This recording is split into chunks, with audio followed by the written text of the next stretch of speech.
My name is Emecho Ted. The weather is not favorable. But today, I would like to take 5 minutes of your time, driving with me from Choba, Rivers State, to Ughelli Delta State, areas in the popular Niger Delta region of Nigeria, just to show you a major cause of one severe problem we are facing. This problem is flood. Oh yes. Flood. Do you know that Nigerian cities are prone to flood menace? Yes. Flood menace.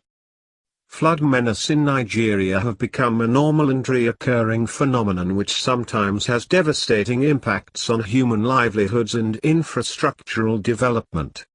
Known causes of this problem are rapid population growth, poor governance, poor drainage facilities and decaying infrastructures, lack of proper environmental planning and management strategies, poor practice of dumping waste or refuse and climate change. This is coupled with inadequate preparedness. These have been traced to be the very factors accelerating the rate of this disaster, which often leaves in its wake spread of diseases, loss of thousands of lives from various parts of the country and properties worth billions of naira. One trending activity in the Niger Delta that requires more attention is dredging activity. Oh yes. Dredging. Dredging is an excavation activity carried out underwater, especially in shallow water areas with the purpose of gathering up bottom sediments and disposing them usefully at a different location.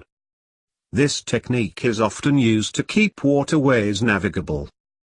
But the situation today, most especially in developing countries, dredging is now a business. Ignorance, negligence and greed can make anyone get a dredger and begin to dredge. In doing this, we only end up increasing the flow of water to the dredged area. The implication here is that the water level at dredged area tends to increase because water flowing from other areas would flow towards that direction. Remember, water would always find its route. Rivers are connected. After making an area large to accommodate more water by dredging, water keeps flowing there. It would get to a point where the dredged area can no longer accommodate water, then, water would have no choice but flowing into nearby villages and towns, making life unbearable. Now that dredged areas have exceeded their accommodating limit, and drainages are blocked, where would this water flow? We must stop dredging. You can see for yourself the rising water level. It was not like this years back. Most contractors are not environmental friendly in their projects, they just operate because of the profit. Even some that are aware of the dangers don't really care. I still maintain that scooping the mud and weeds from the riverbed can make downstream flooding worse by moving water too quickly down the river. In years past, 2011 and 2012 appears to be the worst incidence of flooding in Nigeria, with a lot of reported cases indicating how flood menace ravaged affected states of the country when water from the Lagdo Dam in Cameroon was released. Although the Nigerian Meteorological Agency, NIMET, had alerted Nigeria that there would be an above-normal rainfall in strategic parts of the country which might lead to flooding incidents in 12 states of the Federation, yet nobody gave consent to that warning.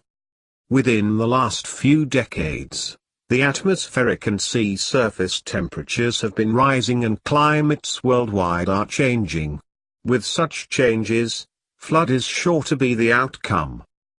Flooding in Nigeria is a serious issue requiring the attention of all stakeholders aimed at preventing and remedying its adverse effects which threatens human existence. We must begin to see that dredging in the Niger Delta is a major cause of flood, and fast action is required in putting an end to this constant activity and finding alternatives.